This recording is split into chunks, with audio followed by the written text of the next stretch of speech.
Yes, you can have a moment. A short moment. How's it going? I gotta stretch. Because 15 seconds of slides real slow. Oh, sorry about that. Alright, let's do this. Hit play. Boop, boop, boop. Like I was saying, I'm an interaction designer, but tonight I'm not going to talk about interaction design.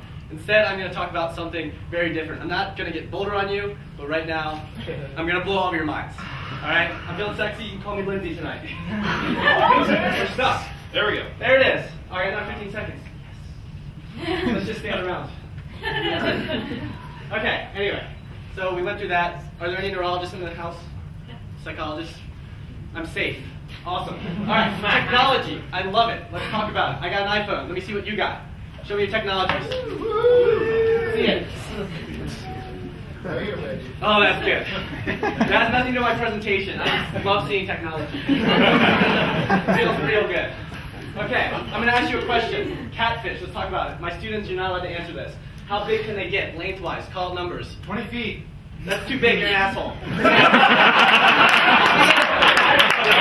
8 feet. 8 feet, we found out a year ago they can be 8 feet. I blew your mind, that's a freebie. 3 questions, I'm going to make 3 statements. And by show of hands, I want to see how many of you think at least one of those things is possible. 2 of those or 3 of those, right? 1, within the next 50 years, medical technology will allow us to live to be at least 1,000.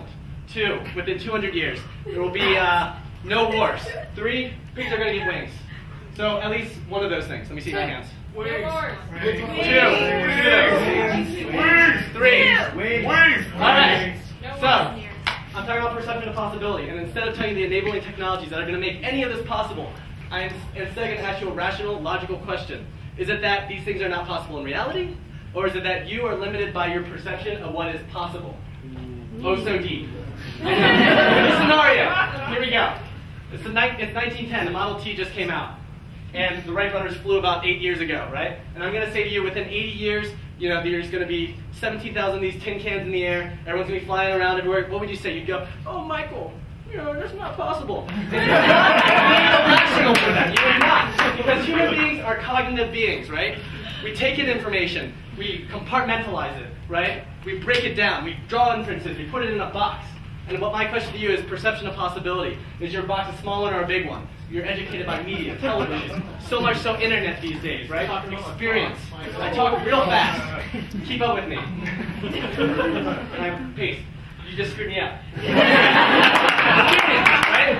And we have experience, and it's paradigm shifts, or paradigm shifting experiences, like seeing a man on the moon. The greatest thing NASA ever did for us was educate our kids on what is possible, by telling them that anything is possible. And when you see a man on another body, a foreign body other than the Earth, that kind of stuff. Anything's possible. Everything's trivialized, right? So a negative paradigm shifter. Let's talk about negative. Nuclear bomb. You see the nuclear bomb go off. For the very first time in all of history, humans realized that we might not have a tomorrow. And what effects does that have? Negative ones. That's when we started seeing disposable razors, disposable pens. Before that, engines lasted 200 years. Now all of a sudden they only last 30 years, right? Kids, let's talk about them. I like talking about kids. 12-year-olds. Let's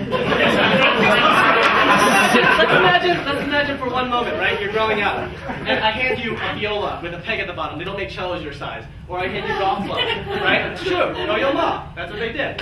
Okay? And so, if I were to tell you if I were to shape your perception of possibility as anything is possible, and then I reinforced it by saying, you know, by the time that you're 7, you're going to be able to beat amateurs. Tiger Woods could beat amateurs, right? Of course you're going to become a virtuoso. It's a no-brainer. It's not genetics. It's not synapses in your brain. It is your perception of what is possible, right? Oh my God, that's a lot of stuff. This is what I'm talking about. These kids, Yo-Yo Ma's of the world, the geniuses of the world, they comprehend all of this. We are here in this little area, okay? We're in a couple things. I like to think about airplanes.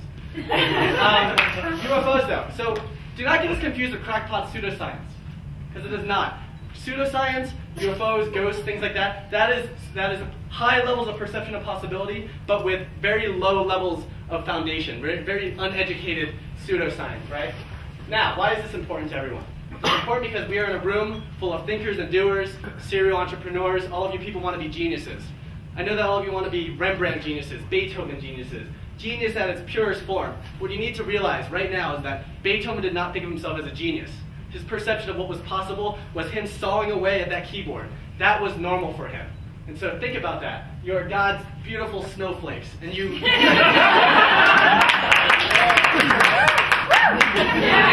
Do not get limited by that. It's mind over matter, not body over matter. When you go home tonight, when you're talking to your people, I don't know, your gang, whatever, think about this. Think about what I said, and that's about all. I'm going to take a nap, and here's my information. You can text Michael 250505.